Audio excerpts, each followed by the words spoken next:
I'm Kate. I'm Ebong. And I'm Sonya. And today we are dishing with you from the brand new District 2, located at 3238 Wisconsin Avenue Northwest in Cathedral Heights. This place has some pretty awesome... Follow the smell of nachos. Yeah, I mean, you can't even call it bar food, but this is a Bar and Grille. But I mean, that's probably the best Reuben that I've seen lately. I mean, that looks pretty incredible. And you're gonna... There you go. Because I always have to do this. Yum. This is unbelievable, and this is great. There's so many great restaurants and bars in this area, but this is actually a very nice new establishment that I can't wait to come back to. And our guest today is Nick Galifianakis. The name sounds really familiar. So, and I did say that right. I practiced it really hard because I've been watching a lot of movies, but the name sounds really familiar. He's the famous Washington Galifianakis. Exactly. He's a better, well, I don't say better, but better in my eyes Galifianakis because he's here and I like him. And he's also the author of If You Loved Me, You'd Think This Was Cute. He's a cartoonist and illustrator, and it's a wonderful book of illustrations and cartoons. And welcome. Thanks for being here today. Thank you for having me. We gotta get this out of the way. Do you get annoyed that everyone talks about your cousin and not you? We need to get this out of the way, otherwise known as the actual reason Not you're at all. here. Not at all. Do you find that people now say your name much easier? Actually, it's funny. You hit on the one sort of big difference in our lives, and actually, we're 17 first cousins, and we're very close. And we have a lifetime of people saying butchering your name. And here we have with us Zach Galifianakis. So it started. I started local. Our family's from North Carolina, and my uncle Nick ran for Congress. Nick Galifianakis, and he ran for Congress in the '60s in North Carolina. And nobody can say that. Right, but then people in North Carolina, you went to school in North Carolina, and people could just automatically see the name and go, oh, Galifianakis. And then I started to have some success with my cartoons, and the circle grew, Galifianakis, and of course then Zaki came up, and there are people in Thailand and the Congo who can say Galifianakis. They can't speak English, but they can say Galifianakis. Well, that is one good thing. Do you think it's because you had such an interesting and unique last name or life because of all of that you decided you were going to be a creative person? You mean, did I let the syllables in my name dictate whether or not I'm gonna? What is your question? Yeah, no, okay. I was trying to be nice and say, did you get made fun of a lot, and that's why you decided to be like? Oh, it's a sort of a rebel. Oh, no. I'll show them. Well, you were telling us before that your father had an art studio actually above where we're filming today. Right here for years. It's like a genetic thing. Right above us. Yeah, we sort of have we have that. Yeah, we have that court. Our family, I would say, since you're making it a family question about the name, is we have for example, we have ADD, which is why I didn't complete any one of those. Welcome to the club. I was totally following you the whole time too. I'm not a cartoonist because I happen to draw better than the next person. I have a strong need to develop, God knows when, a strong need to express myself. And having doodled my whole life, I sort of developed this graphic vocabulary. And in college at some point when I actually had an opinion, I married the two. Oh, you don't have an opinion now? No, I didn't have an opinion before. Oh. It stuck with me, annoyingly so, actually. But this is true of many people in my family. We just, they're not going to walk into a room and go sit in a corner. They'll walk into a room, they probably stand somewhere near the center, and loudly say that you're my father. You'll pound on your chest. Look at me, here I am. I'm here, the party has started, then he'll get up on the table. So when did you decide to start expressing yourself? Because you said earlier on this was one of your ways of putting yourself. As a child, I remember the first major drawing I did was my next door neighbor's driveway.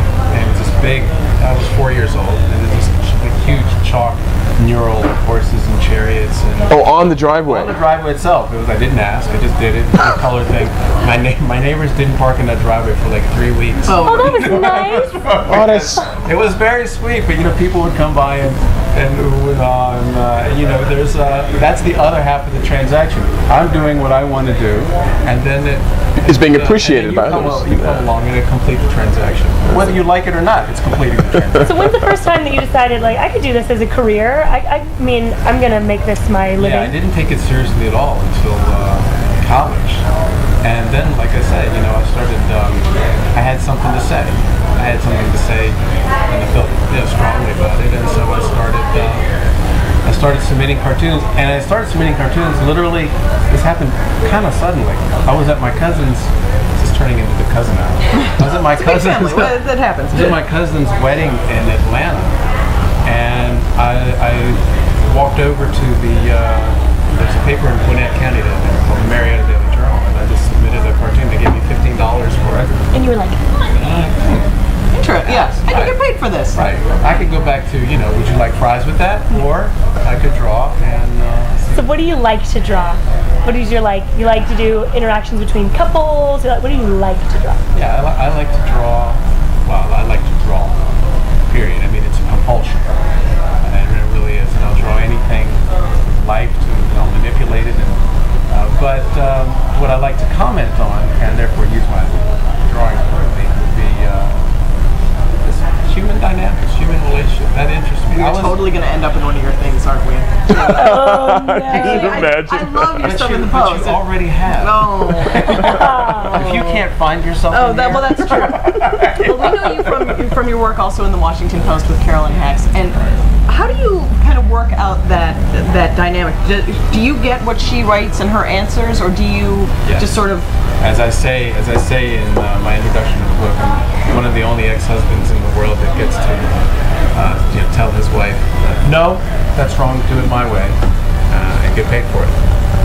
Carolyn writes the column, she sends it to me, and I go through it, and I give her my edit, not for spelling or grammar, heaven forbid, but male point of view, soundness of advice, I try very hard to guard Carolyn's voice. She has a unique voice, an amazing voice. And she is the advice columnist in this country. And so I bring that. I check that. And so then we flip it around and do the same thing with the cartoon. Do you only work in ink and actually, I don't even know what you call this style, but I just always see sort of that same, I dip a pen in an ink well. Quill, you use quills. Really? Actually, I do. I was just playing around. I was continuing the joke. Okay. No. I'm very much a purist that way. Until there's a better way, maybe a more efficient. Because now I need to start turning stuff out a little quicker. But yeah, I dip it in, and then I put it in Photoshop after that, clean it up a little bit. But no, it's a white piece of paper and a pen. Black. Yeah. It's a 600-year-old product. I can't wait to go through this book. And is this I'm shocked you haven't. Are these all? I have never actually noticed the signature. So what it's because you can't read it. You can't read it. It's just Galifianakis. Pharmacy. If it were pharmacist. print, you still couldn't read it because it's Galifianakis. So I can't even spell it. Well, your book is doing very, very well. You told us that it is #1 here locally, right? It is #1 paperback, non-fiction paperback. We found out yesterday. It's very nice. Today, #1 here. Tomorrow, #1 in the world. And Pick it comedy makes great Christmas gifts, right? Oh, that's true. That'd be great. But the thing about my cartoons is it's really all in the subtitle of the it's uncomfortably true cartoons About you. So this is also sort of a great intervention book as well. You just put the bookmark at the part you think they should care about. Be like, happy people do that. holidays. People have me sign a particular cartoon. Really? Who they're giving it to. Wow. Yeah. So I don't know how many relationships I'm ruining this holiday season. But If you loved me, you'd think this was cute, uncomfortable stories about apparently us, since he tells us we'll all find ourselves in there, kind of thing we all love. I like that. Loved having you on the show with I'm us. on the Thank cover. you so much for coming. Check out the book, check out many of his other works. You can find him all over the place, and you found him right here, right now, on the District Dish. Well, check us out next time on the District Dish.